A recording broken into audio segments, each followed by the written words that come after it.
The Norfolk Southern train derailment in East Palestine, Ohio, raised serious questions about how dangerous chemicals are transported through towns across America. 3 months later, much of the media has moved on. But NewsNation's Rich McHugh is still there. And Rich, for these residents, the real toll of this accident may just be beginning. That's exactly right, Elizabeth, especially when you hear from these more than 24 residents we spoke with and the independent testing expert who shared his results with us exclusively. Take a look. Do I think I'll ever be post February 3rd again? Never. Thank you, Norfolk Southern. 3 months after the Norfolk Southern train derailment and controlled burn released 116,000 gallons of vinyl chloride into the air over East Palestine, Ohio. How many people here feel that they've experienced symptoms or sickness related to the train derailment and the controlled burn?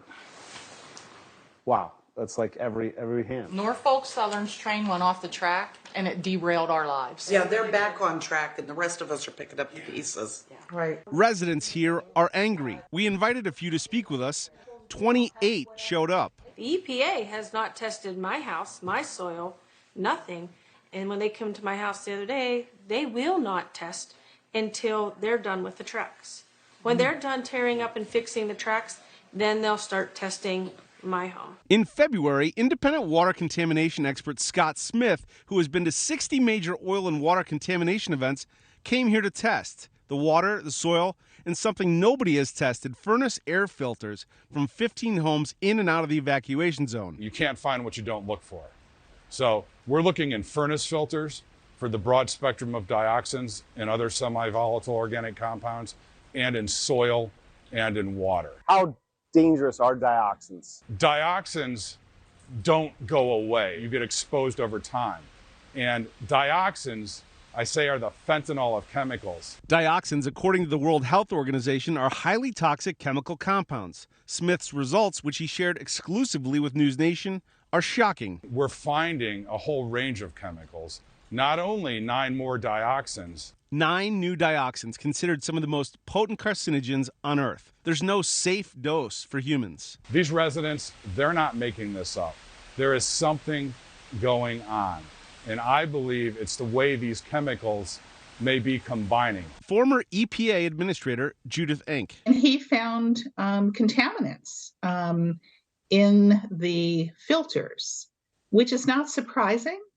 And I think his work should encourage the U.S. Environmental Protection Agency now to go and grab some other filters and do similar testing and analysis. The EPA resisted calls for weeks to test for dioxins. Then on March 3rd, they ordered Norfolk Southern to test. Norfolk Southern referred us back to the EPA. The EPA confirmed to me they have not tested furnace filters and need to see Smith's full data before commenting further. 2 days after the burn, residents in the evacuation zone were allowed back into their homes before any testing for dioxins had been done. Do you think the EPA made the right call when they let people in East Palestine go back into their homes 2 days after the controlled burn?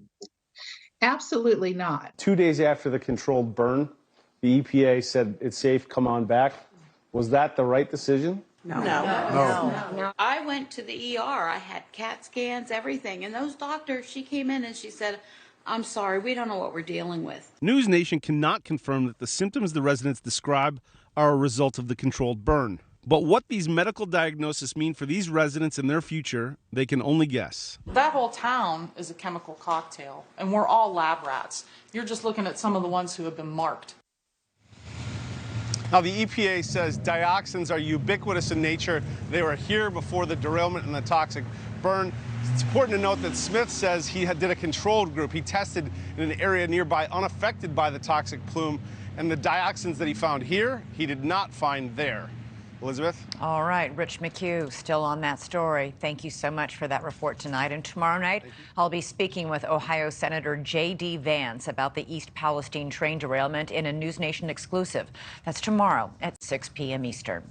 Thank you for watching. Go to newsnationnow.com to find NewsNation on your television provider. And don't forget to click the red subscribe button below to get more of NewsNation's fact-driven, unbiased coverage.